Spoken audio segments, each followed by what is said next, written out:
If this series were a conventional history of evolution, we would now be brought to Charles Darwin. If we were being conventional, we would also glorify him as the Newton of biology, someone who finally got evolution right, someone who brought rationality and order to counter the vitalist musings of Lamarck and Cuvier, someone who finally made biology a science, pulling it up from the muddy swamps of natural history and natural theology. His radical theory of evolution through natural selection supposedly cut through a lot of such gumph, ushering in a new order in biology. To paraphrase what Alexander Pope said about Isaac Newton, life and life's laws lay hid in night. God said, "Let Darwin be," and all was light. But I'm not going to be conventional. There are literally thousands of books on Darwin, Darwin's life, his thought, on evolution and natural selection. Mostly they all tell the same conventional story. What I would like to do, rather, is to put Charles Darwin and the rise of Darwinism into a cultural perspective. It's really only in the light of such a perspective that we can see not only the origins of Darwin's thinking about evolution and natural selection, but also why Darwinism rose to dominate our thinking about evolution.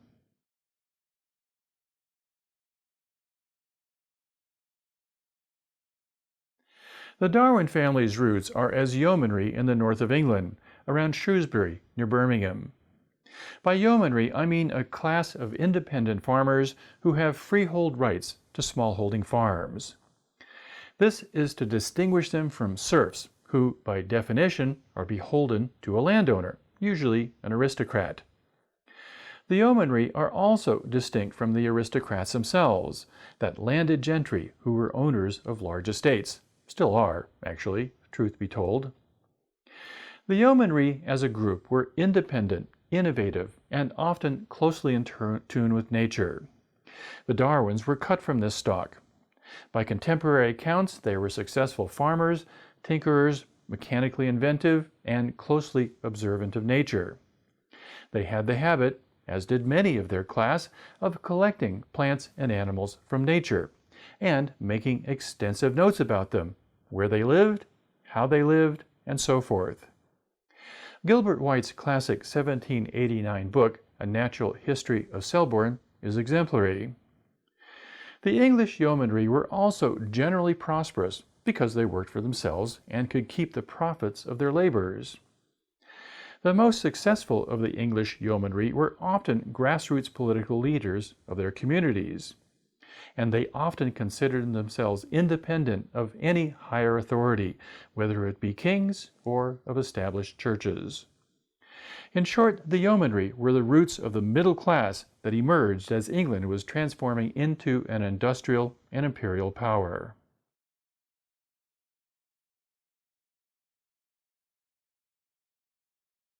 The mid to late 18th century was a period of tremendous intellectual ferment. The principal source of this was the Enlightenment, which began in the 17th century and by most accounts continued throughout the 19th century. Even though the Enlightenment was alive and well in England, Isaac Newton was an Enlightenment figure, for example, Scotland was actually ahead of England in this. The Scottish Enlightenment, as it was called, was distinctive enough to have its own name. The histories of England, Britain, and the rest of the Anglosphere, for that matter, were shaped significantly by the ideas of the Scottish Enlightenment. The philosopher David Hume, for example, and his works on liberty and rights were a product of the Scottish Enlightenment. Adam Smith, the philosopher of free markets, also came out of the Scottish Enlightenment. James Watt, who made steam power efficient, was a prominent Scottish Enlightenment figure. Science was also represented, including James Hutton, the geologist who was later to influence Charles Darwin with his theories about a gradually changing and immensely old Earth. The most important Scottish Enlightenment figure for Charles Darwin, however, was his own grandfather, Erasmus Darwin. We'll return to him momentarily. So, what made the Scottish Enlightenment distinctive? With its focus on individual liberty, science, and reason, the Scottish Enlightenment was a strong and distinctive influence on the culture and politics of northern England, and for the rest of England, for that matter. Until 1707, Scotland had been an independent kingdom, with its own Church of Scotland separate from the Church of England. Most importantly, Scotland was the home of numerous independent, so-called nonconformist religious groups. These had no particular loyalty either to the established churches of England or Scotland. As such, the north of England and Scotland were hotbeds of free thought, free markets, and free people. Scotland was also home to some of Britain's best universities. Scotland had 4 major universities, for example, Edinburgh, St. Andrews, Aberdeen, and Glasgow, whereas England only had 2, Oxford and Cambridge. Scotland's universities also had close ties to universities on the European continent, notably in the Netherlands.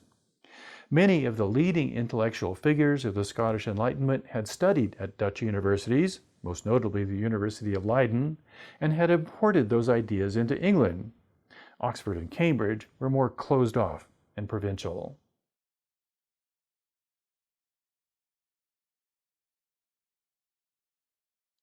Along with the rise of the English yeomanry came the Industrial Revolution. The epicenter of the Industrial Revolution was in the north, around the cities of Birmingham and Manchester. Both had close ties to Scotland. We tend to look back on the Industrial Revolution in rather bleak terms. We have the novels of Charles Dickens and the poetry of William Blake to thank for this view. Blake's satanic mills remain the iconic emblem of that era. And this was an accurate description in many ways. The Industrial Revolution was marked by massive displacements of people from the country to the cities, increasing urbanization and crowding. Yet the Industrial Revolution was also an incredible flourishing of technological innovation, upward social mobility, entrepreneurialism, and political and social reform. Nowhere was this embodied more than in the English Midlands, where the Darwins resided. This alternate view of the Industrial Revolution is exemplified by the Wedgwood family, who were famous for the manufacture of pottery and fine china. As we shall see, the Wedgwoods were closely tied to the Darwin family. The patriarch of this family was Josiah Wedgwood. Like other members of this emerging entrepreneurial class, Josiah Wedgwood was an inventor and a technological genius. He brought innovation to the mass production of fine ceramics, including advances in the mineralogy of clays, high-temperature chemistry, automation, and standardization of manufacture. The Wedgwoods produced the finest ceramics in the world, sold it at an affordable price, and grew incredibly wealthy from it. This wealth did not just fall into Josiah Wedgwood's lap, however. He took incredible risks to make his pottery business a success. He learned the chemistry of glazes and clays, and experimented tirelessly with new methods of manufacture. He was also firmly embedded in his community. He built his pottery works through rented and leased properties, and was often in debt to local landowners and patrons. His factories were not satanic mills. Until James Watt made steam power practical, Wedgwood's works were powered mostly by water, not coal. Coal was simply too inefficient and dirty. He employed local people who otherwise would have had to migrate to the industrial centers of Birmingham and Manchester. He was an inveterate tinkerer and record keeper, meticulously chronicling his ongoing experiments to improve crafting, firing, and glazing of his ceramics. He steadily built a reputation as a crafter of fine ceramics that would not shatter or craze. He did market research to identify what would appeal to his consumers. His big break, so to speak, came when the Queen of England commissioned him for a tea service, which he leveraged skillfully to market his wares to the wealthy and aristocratic families of England, Scotland, and Europe. After that, the sky was the limit. He earned every penny of his worth.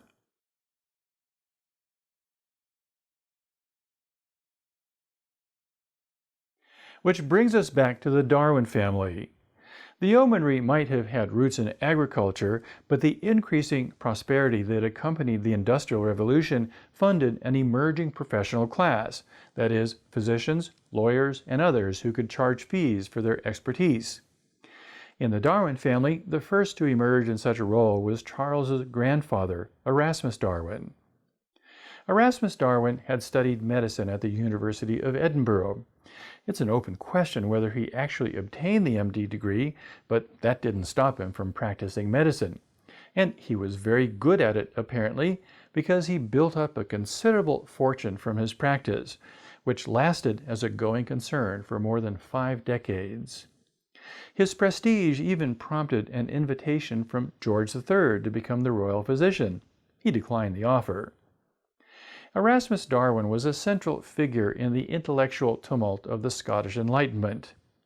His thriving medical practice allowed him to indulge in many intellectual pursuits, most notably the biology of plants. He was also an outstanding inventor and tinkerer. He even had a design for an oxygen-hydrogen-fueled rocket engine. He was a founding member of the Lunar Society, which was a salon of leading intellectuals of the time, which included James Watt, Joseph Priestley, who discovered oxygen, and many other leading intellectuals of the English Midlands and Scottish Enlightenment.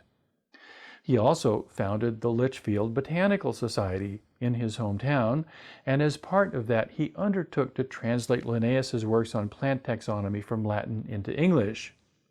He also enjoyed broader fame. He was a regular correspondent with Benjamin Franklin. He knew and had met Jean-Jacques Rousseau, who was one of the intellectual progenitors of the French Revolution.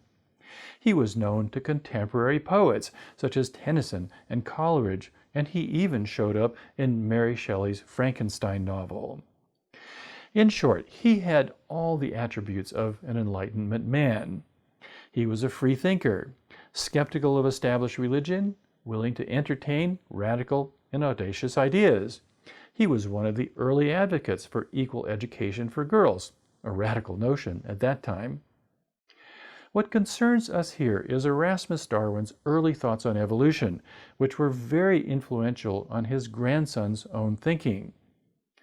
Erasmus Darwin was deeply concerned with nature and was familiar with the evolutionary speculations of Lamarck and Cuvier. If evolution was in the air around Charles Darwin, as it was often claimed by his admirers, it was because Erasmus Darwin put it there. Furthermore, Erasmus Darwin anticipated many aspects of his grandson's later theories on evolution. For example, he was very attuned to the idea that all of life is united by a common living filament, as he phrased it. Every living being was related to every other living being, with the web of relationships reaching back to the very dawn of life itself. This was very consistent with Charles's own ideas of species origins through continuous descent of lineages. He was also very cognizant of the so-called struggle for existence, which formed a central part of Charles Darwin's later theories on natural selection. These ideas Erasmus Darwin expressed in poetry and books. Even though Erasmus was a dyed-in-the-wool skeptic about organized religion, he still had a keen sense of the unique nature of life and the bankruptcy of a strictly materialist outlook on it. In short, Erasmus Darwin was an evolutionist, free thinker, thoroughly steeped in vitalist thinking. This proved eventually to be problematic to his legacy. Once the French Revolution descended into chaos and terror, for example, the free-thinking ideas that had been central to the revolution fell into disfavor. And those, like Erasmus Darwin, who espoused those ideas, now became objects of suspicion and shunning. Some, like Joseph Priestley, were persecuted to the point that Priestley left England for the new United States. By the time Charles was active, the memory of intolerance toward his grandfather shaped his own approach to evolution.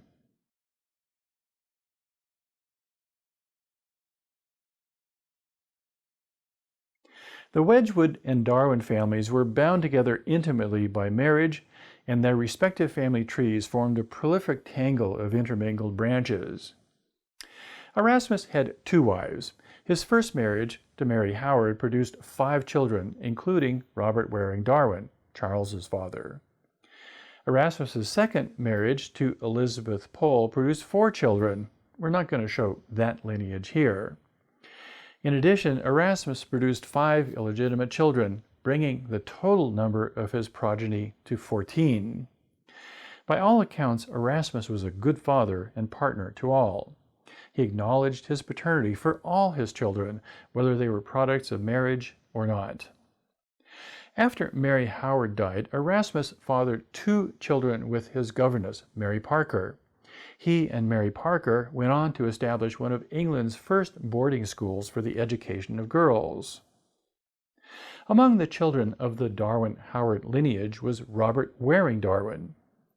Robert Darwin married one of Josiah Wedgwood's daughters, Susanna. Charles Darwin was the 3rd son of Robert and Susanna Darwin.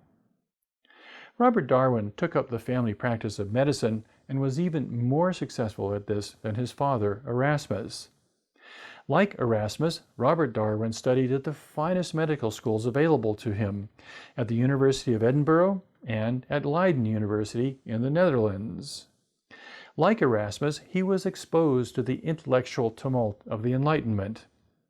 Unlike Erasmus, Robert Darwin was more conventionally devoted to building a medical practice and to practicing medicine well. Unlike Erasmus, Robert and Susanna remained married their entire lives. Robert sired no illegitimate children. Unlike his flamboyant father, Robert kept away from science and extreme ideas and free thinking. He was keen to protect his reputation from the fate that had been suffered by Erasmus. By all accounts, he was very good at being a physician.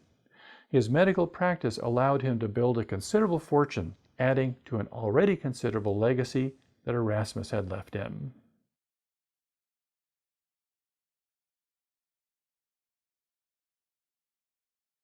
Among Robert and Susanna Darwin's children was Charles Darwin himself, who ended up marrying his first cousin through the Wedgwood line, Emma Wedgwood. Then, as now, people tended to marry within their class. Charles and Emma Darwin were a prolific couple, producing 10 children.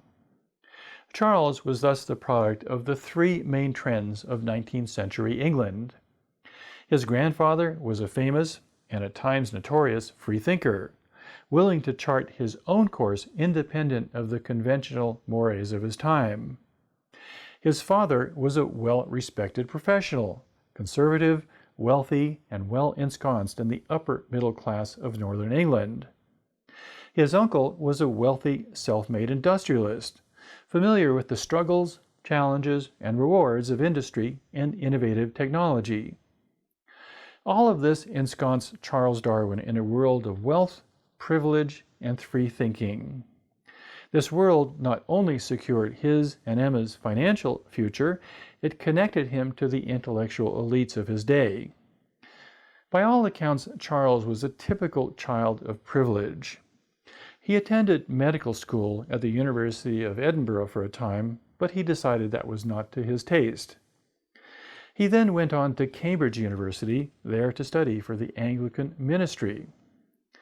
By his own account, he was an indifferent student, indulging his real interests, described by his exasperated father as shooting, dogs, and rat catching, a do-nothing who would end up being a disgrace to yourself and to all your family. Charles's main ambition was to set himself up as a parson naturalist, along the lines of Gilbert White, where he could comfortably live out his life as an amateur devotee of nature. Then came the opportunity that changed his life. He was offered a position to be gentleman's companion to Captain Robert Fitzroy, who would be piloting an expedition to chart the coast of South America on Her Majesty's ship, the Beagle.